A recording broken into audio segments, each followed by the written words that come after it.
நம்ம இன்றைக்கி மீதமான சப்பாத்தியை வச்சு சப்பாத்தி எக் புரிஜி பண்ணிடலாம் வாங்க. சப்பாத்தியை நான் கட் பண்ணி வச்சுருக்கேன்.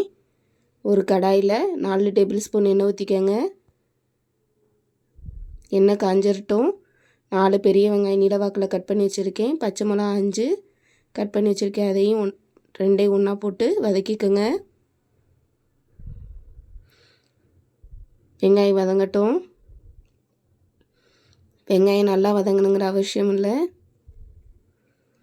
1 டேபிள் ஸ்பூன் இஞ்சி பூண்டு பேஸ்ட்டு போட்டிருக்கேன்.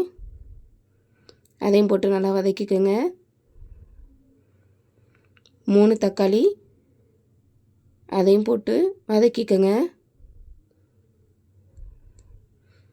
உப்பு தேவையான அளவு,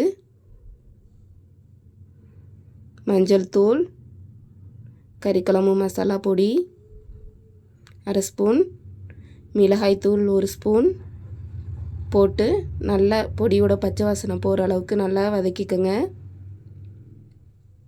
மேகி மசாலா பாக்கெட் 1 எடுத்து வச்சுருக்கேன். பொடியை போட்டு நல்லா கிண்டிக்கோங்க.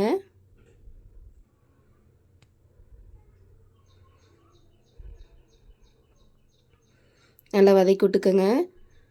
1/2 டம்ளர் தண்ணி ஊற்றிக்கோங்க. 1/2 எலுமிச்சம்பழம் புளிஞ்சு வச்சுருக்கேன், அதையும் போட்டுக்கோங்க. 3 முட்டை எடுத்து வச்சுருக்கேன், அதையும் ஒவ்வொன்றா பொத்து ஊற்றிக்கலாம்.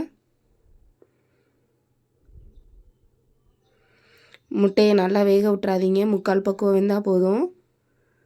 வெந்துருச்சு. நம்ம என்ன கட் பண்ணி வச்சுருக்க சப்பாத்தியை போட்டு நல்லா கிளறி விட்டுக்கோங்க. 2 நிமிஷம் மூடி விட்டுட்டு லாஸ்ட்டில் கொத்தமல்லி தழை போட்டு இறக்கிக்கோங்க. டிஃபன் பாக்ஸுக்கு நல்லா சூப்பராக இருக்கும்.